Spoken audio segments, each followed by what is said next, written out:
elected leaders, we have been having controversy on issues of our roads.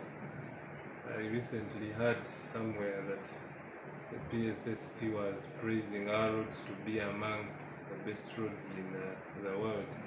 Well, if you are considering how much was spent in constructing them, we would say yes.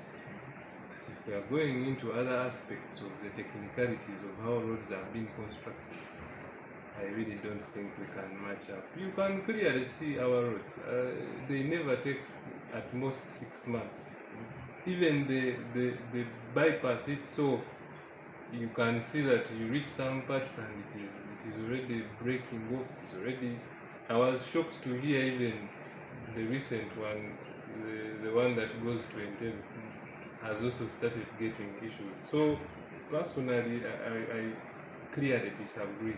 Unless we are saying the expense, how much, which are the most expensive roads in the world, yes, Uganda will qualify. Because 1 kilometer, 10 billion, 12 billion, clearly there is nothing. However, the money wouldn't have been the problem, but the output, that is our biggest question. Because we have spent 1 trillion shillings on ADB roads, but you look at what is going on in Kampala. It is like a total crowd. You go to old Kampala there as you're going Sapolo Road. It is a total menace. We have been crying out to these people. The contractors they are getting are fake. They don't have capacity. Technically, they are just Chinese who came to look for survival.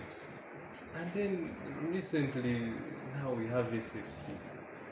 But I really question where we are heading. We wouldn't mind who is doing the roads, but the process and the output.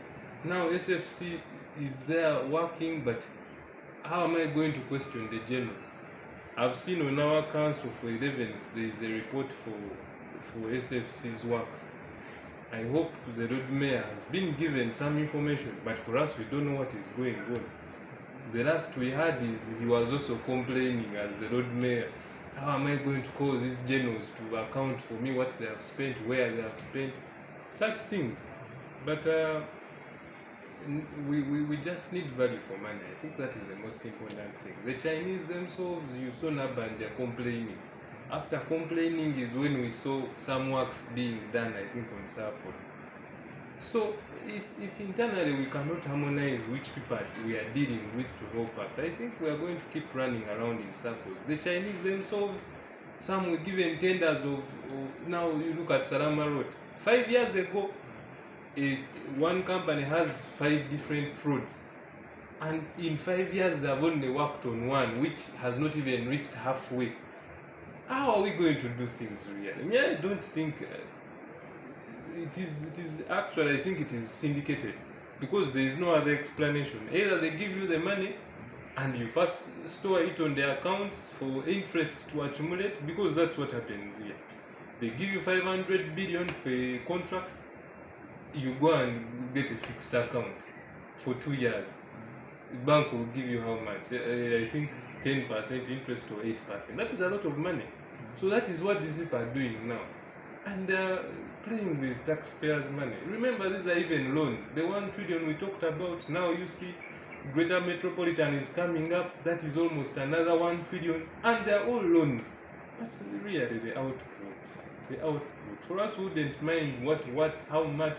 But if you can see a clear definition of a transformed city, then at least we'll have our hearts at peace. But with how things are moving, we are really skeptical. We just hope that in the next budget, however much they accommodate that money for roads, but who is doing the works? And finally,